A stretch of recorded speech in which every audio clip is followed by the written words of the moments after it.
जय श्री राम दोस्तों, जय हनुमान। कैसे हो आप सब लोग।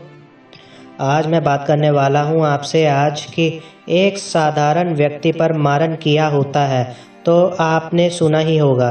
और आज जो मैं बात करने वाला हूँ वो उसके बारे में बात करने वाला हूँ कि अगर किसी के पास सिद्धि है, किसी शक्ति की, किसी देवी देवताओं की सिद्धि है, बहुत सारे उसमें पूजा पाठ कर रखी है, अच्छा शख्स है, उसके कर्म भी बहुत अच्छे हैं, तो क्या उसके ऊपर मारण क्रिया हो सकती है और उसका बचाव क्या है, कैसे कर सकता है। अगर हो भी गई तो इस चीज़ों के बारे में आज बात करने वाला हूँ। मैं कुछ चीज़ें बताने वाला हूँ, ध्यान से सुनिएगा। ऐसा नहीं है अगर आप सीढ़ियों के बीच में चल रहे हो और आप साधनों के बीच में चल रहे हो तो आपके ऊपर तंत्र मंत्र नहीं किया जा सकता।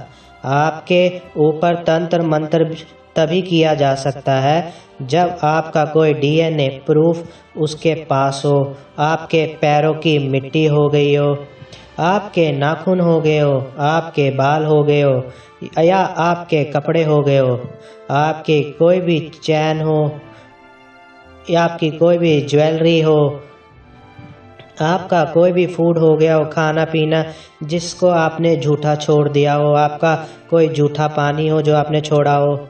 जैसे हम मेहमानों के घर पर जाते हैं ना, आधा आधा पानी पीते हैं और आधा पानी नहीं पीते हैं, हम छोड़ देते हैं, तो वहाँ पर हमारा जो थूक का जो सलाइवा होता है ना, वहीं पर हो जाता है जादू टोना। उससे भी चीज़ें होती हैं, तो बहुत सारी चीज़ें होती हैं। इसलिए एक अच्छे साधक को हमेशा मना कर दिया जाता है। वैसे मना क्या करना है, उसकी तो शक्ति खुद ही मना कर देती है कि तू यहाँ नहीं खा सकता, वहाँ नहीं बैठ सकता। अब सुनना नहीं सुनना वो साधक के अंदर होता है, ठीक है ना। अगर ऐसे किसी इंसान पर मारण क्रिया हो जाता है तो उसका क्या काट होता है। पहली चीज़ तो ये है कि मारण क्रिया को वही इंसान काट सकता है जिसने शमशान को जागृत करना और सुलाना बैठाना सीख लिया हो, ठीक है ना। दूसरी चीज़, मारण क्रिया पर वही काबू कर सकता है जिसको विद्याएं पता हो। विद्याएं पता हो, जैसे कि बुलाना है, कैसे बुलाना है, कैसे उसको हटाना है, कैसे उसको भेजना है, कैसे उसको वापस रखना है, वो सारी चीज़ें ये विद्याएं होती हैं। ये सब हमें गुरु सिखाते हैं। ऐसे नहीं सीख सकते हो आप, ये गुरु सिखाते हैं। तो ये जो सारी जो विद्याएं होती है ना, अगर किसी को पता है तो ही वह मारण क्रिया से बच सकता है, अदरवाइज उसका खात्मा तय है। ये मैं साधारण इंसानों की बात नहीं कर रहा हूँ, मैं बात कर रहा हूँ जिसके पास ऑलरेडी सिद्धि है, जिसके पास ऑलरेडी शक्तियाँ होती है, ठीक है। शक्ति जैसे आपके ऊपर मारण क्रिया हो गई, ज़्यादा से ज़्यादा 1.5 साल की होती है। लंबा समय भी दिया जाता है, 1.5 साल के अंदर वो आदमी का मरना तय होता है, ठीक है। 1.5 साल के अंदर आपके अंदर क्या बदलाव आएगा, आपके शरीर का खून कम हो जाएगा, पानी कम हो जाएगा, चक्कर बहुत ज़्यादा आने लग जाते हैं, डिहाइड्रेशन बहुत ज़्यादा हो जाओगे, बीपी लो हो जाएगा आपका हर जगह, आपको बहुत ज़्यादा ऐसा लगेगा कि अंदर से कुछ खालीपन सा है। रात को सोते सोते पसीने बहुत ज़्यादा आने लग जाते हैं, रात को डरावने सपने भी आते हैं, ऐसा लगता है कि शमशान के बीचों बीच खड़ा हो गया हूँ, मेरे सामने कोई मांस पड़ा हुआ है, कच्चा मांस पड़ा हुआ है, जानवर पड़े हुए हैं मेरे पीछे, बलि दिखना शुरू हो जाती है। ये सारी जो है ना, ये सिद्धि वाली व्यक्ति की बात कर रहा हूँ मैं, साधारण व्यक्ति की बात नहीं कर रहा हूँ मैं। यहाँ फिर से मैं आपको बता रहा हूँ कि सिद्धि वाले व्यक्ति की ही मैं बात कर रहा हूँ। सिद्धि वाले व्यक्ति को प्रॉपर दिखना शुरू हो जाता है, प्रॉपर मतलब एकदम प्रॉपर। और अगर उसको विद्या आती होगी तो वह पता लगा सकता है कि किसने मेरे ऊपर ये क्रिया कर रखी है, कौन सा व्यक्ति है जो क्रियाएं कर रहा है। उसको साफ साफ उसके देवी देवता दिखा भी देते हैं, ठीक है, तो वह दिखाने के बाद वह लाचार हो जाता है, वह अपना काम खुद नहीं कर पाए। जो सिद्धि वाला व्यक्ति है जिसके ऊपर क्रिया की गई है वो शायद अपना इलाज ना कर पाए। जायज़ सी बात है, ह्यूमन है, हम इंसान हैं, हमारे अंदर उतनी ऊर्जा बसती ही नहीं है। और ऐसा नहीं है 1.5 साल का समय होता है तो वह वार नहीं करेगा। वो कभी ना कभी हम कमज़ोर होंगे, वह कभी ना कभी हमारा ग्रह नक्षत्र कमज़ोर होगा, कभी ना कभी हमारा ऑरा, हमारा चक्र कमज़ोर होगा। कहीं हम बाहर ऐसी जगह पर रहेंगे जहाँ के देवी देवता स्ट्रांग नहीं होंगे, या हमारे जो शक्तियाँ होती है वो शायद हमें प्रोटेक्ट ना कर पाए उस समय। तो उस समय वह घात जरूर मारते हैं, तो ज़रूर वो घात करते हैं। आप चक्कर खा के गिर सकते हो, बेहोश हो सकते हो, आपको ऐसा लगने लग जाएगा कि मेरी कोई शक्ति काम नहीं आ रही है। आप वहाँ पर अपनी सारी विद्याएं लगाने की कोशिश कर रहे हो, कुछ काम पे नहीं आ रहा है। आप यहाँ तक कि हॉस्पिटल में भी एडमिट हो जाते हो। आपको डॉक्टर बोल देते हैं कि आपको खून चढ़ाना पड़ेगा, आपको पानी चढ़ाना पड़ेगा, एक्सट्रैक्ट, ये सब कुछ बोल देता है। करने के बाद भी आप ठीक नहीं हो रहे हो, शरीर का वजन गिरता जा रहा है, शरीर सूखता जा रहा है, अंदर से फेफड़ों में ऐसा लग रहा है कि हवा ही नहीं ली जा रही, ऑक्सीजन ही नहीं ली जा रही है। रात को सोते समय ऐसा लगेगा कि आपकी कोई गर्दन दबा रहा है, आपके कोई छाती पर बैठा हुआ है, आपके पैरों को किसी ने पकड़ के रखा है, जकड़ के रखा है। ये सारी जो चीज़ें होती हैं ना, ये सारी जो संकेत होते हैं, ये मारण क्रिया के ही होते हैं।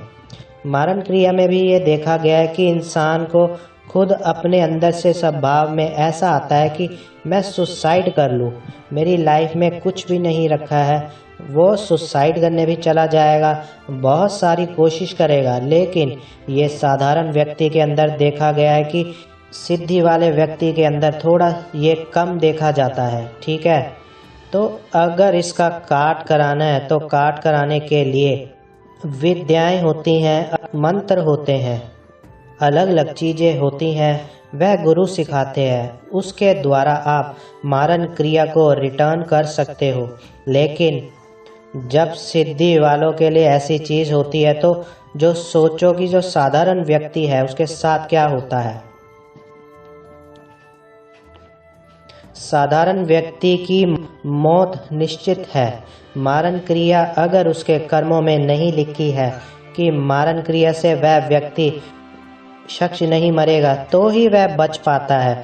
अदरवाइज मारण क्रिया 99% लोगों के ऊपर वर्क करती ही करती है, और मारण क्रिया करने वाले पे छोटे मोटे बैठने वाले साधु संत या तांत्रिकों का काम नहीं है, एक अच्छे हाई लेवल के साधक का काम है। और इससे बचना ही एक हाई लेवल साधक के काम, उसके ही बस का होता है और उसी का काम होता है। ऐसा नहीं है कि कोई भी बच सकता है, उसका जो प्रक्रिया है ना, उसका जो प्रोसेस है वो पता होना चाहिए। हालांकि जबकि सिद्धि वाले पुरुष के ऊपर ये मारण क्रिया होती है तो उसके अंदर इतनी क्षमता नहीं होती है कि वो उसको रिटर्न भेज सके। मारण क्रिया भी रिटर्न भेजी जाती है तो उसमें क्या होता है, जिसके ऊपर आप रिटर्न भेज रहे हो, जिसने ये क्रिया करी है उसी के ऊपर जाएगी। उसी की बहन ने करा हो तो बहन पे जाएगा, पापा ने करा हो तो भाई ने करा हो तो रिश्तेदारों ने करा हो तो जिसने भी किया हो ना, तो उसी के ऊपर ही क्रिया जाती है। क्यों, ये नहीं है कि तांत्रिक के ऊपर जाती है। तांत्रिक बहुत शाणे होते हैं, तांत्रिक अपने ऊपर कोई भी चीज़ नहीं लेते हैं, वह खाली पैसा ही चार्ज करते हैं, अपना काम करते हैं। और वह क्या करते हैं कि अगर ये रिटर्न आ गया तो तेरे ऊपर आएगा, मेरे ऊपर नहीं आएगा। तो आप उस सामने वाले शख्स के ऊपर भेज सकते हो जिसने ये क्रिया की है, उसका नाम, उसका चेहरा, उसका एड्रेस, सब कुछ आपकी शक्तियाँ बताना शुरू कर देती है उस समय। बस ये है कि बेटा अलर्ट रहो हमेशा।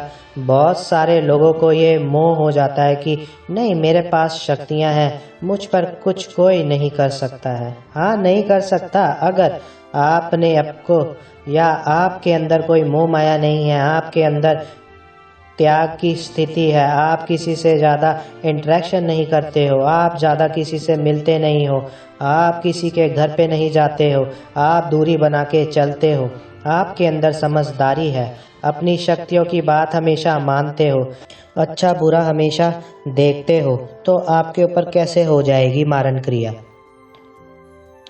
जब आप जगह जगह घूमोगे, अपना प्रदर्शन करोगे, तभी तो दुश्मन बनेंगे। तभी तो आपको वैसे भी दुश्मन होते ही है, ऐसा नहीं है, लेकिन डीएनए की जो चीज़ होती है ना, आप उसी के पास छोड़कर आओगे जो आपका सगा संबंधित है, जहाँ पर आप रुक रहे हो।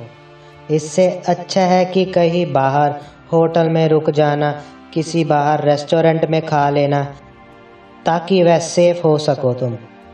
लेकिन आजकल ना अपनों के बीच में बैठना ही सेफ नहीं होता है।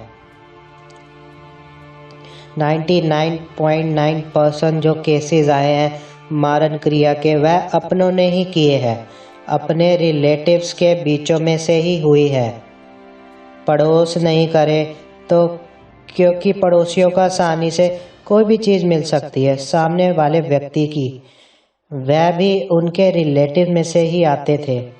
पहले कोई संबंध था उनका, पहले कोई रिश्तेदार में मुंह बोले लगते थे, उन्होंने ही ये चीज़ें करी है मारण क्रिया। तो जब तक आप किसी के संपर्क में नहीं आते हो, तब तक आप ये चीज़ें आपसे नहीं हो सकती। अगर बार बार कोई तुम्हारे ऊपर तंत्र मंत्र कर रहा है, और सबसे बेस्ट सोल्यूशन है कि आप किसी ऐसे व्यक्ति से जुड़ जाओ, किसी ऐसे अच्छे दरबार से जुड़ जाओ, जहाँ पे जुड़ने से आपका काम होना शुरू हो जाए, जहाँ पर जुड़ने से आपको अच्छा फील होना शुरू हो जाए, जहाँ पे जुड़ने से आपको कुछ चीज़ें सीखने को मिल रही है, जहाँ पे जुड़ने से आपकी नेगेटिविटी कम हो रही है, घर के काम बन रहे हैं, काम में आप आगे बढ़ रहे हो, तरक्की कर रहे हो, तो ऐसे दरबार से या ऐसे किसी इंसान से जुड़ना आपका बहुत ज़रूरी होता है।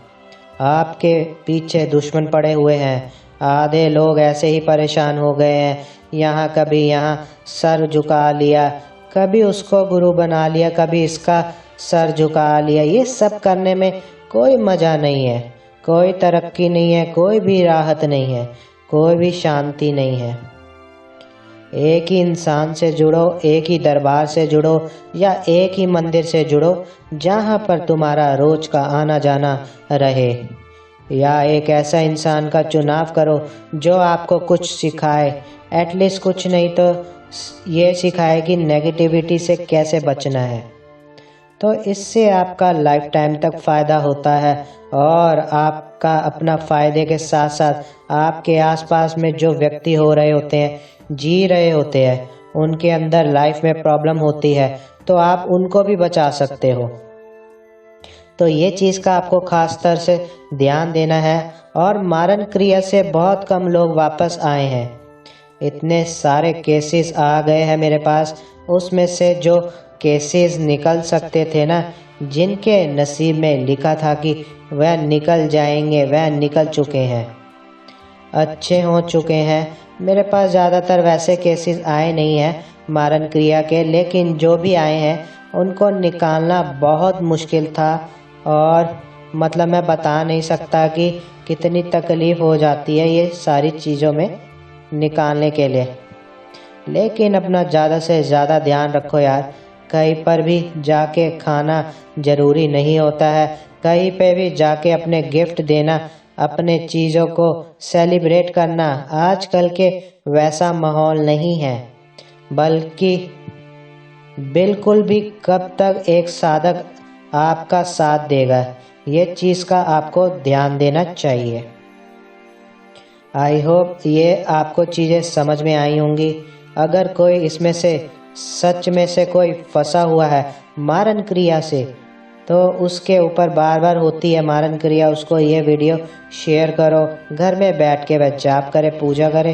हाँ, ये भी मैं एक बात बता दूं कि मारन क्रिया होने वाले व्यक्ति को ज़्यादा से ज़्यादा ध्यान जाप, कम से कम 45 मिनट्स का जाप नहीं तो 45 मिनट्स की साधना या पाठ करना ही चाहिए। मतलब उसको 45 मिनट साथ आसन पर बैठ के उसको कहीं ना कहीं ये एनर्जी को इंक्रीज करना है, मारन क्रिया को, नेगेटिविटी को कम कर सकता है। इस चीज़ का ध्यान दीजिए। Okay, till then bye. जय श्री राम दोस्तों, जय हनुमान।